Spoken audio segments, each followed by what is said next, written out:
নমস্কার বন্ধুরা, আমরা এখন আছি শিবনাথ নদীর মাঝখানে। শিবনাথ নদী যদি বলেন কোথায়, এটা হচ্ছে মহানদীর একটি উপনদী। এটা দুলুক ডিস্ট্রিক্টের মধ্যে। আমরা একটু প্রত্যন্ত গ্রামে এসেছি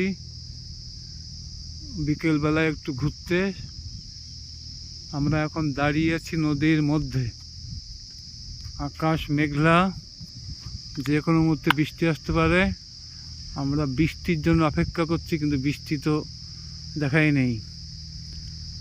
আজ কয়েকদিন ধরে বৃষ্টির অপেক্ষা করছি। সকালেও প্রচুর মেঘ হয়েছিল, ভাবছিলাম বৃষ্টি হবে, কিন্তু হলো না।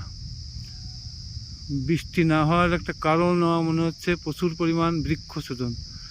সেই পরিমাণ গাছ আমরা লাগাই না, কিন্তু আমরা বৃক্ষছেদন করতে বা কাটার জন্য ব্যস্ত সবাই।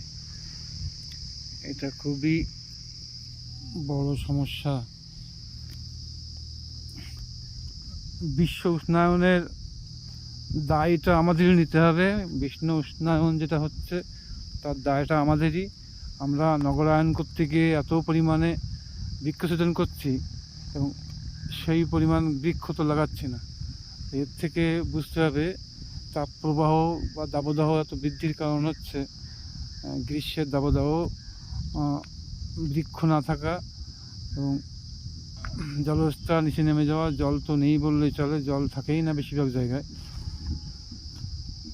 একটি বড় সমস্যা।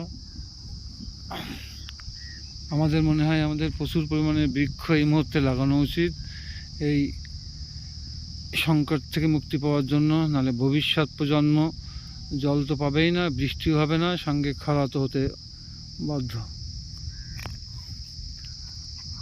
আপনাদের কাছে রিকোয়েস্ট থাকবে, আপনারা যারা আমার ভিডিওটি দেখবেন, সবাইকে অনুরোধ করব আপনারা অবশ্যই প্রচুর পরিমাণে গাছ লাগাবেন।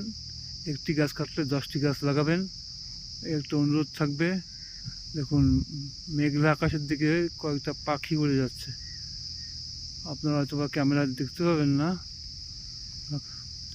কত সুন্দর প্রকৃতি।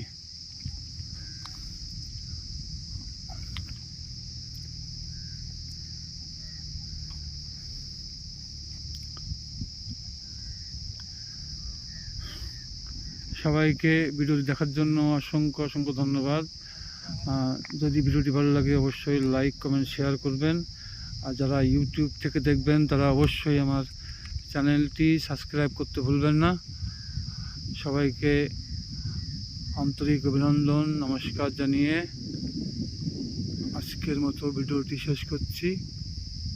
সবাই ভালো থাকবেন, সুস্থ থাকবেন।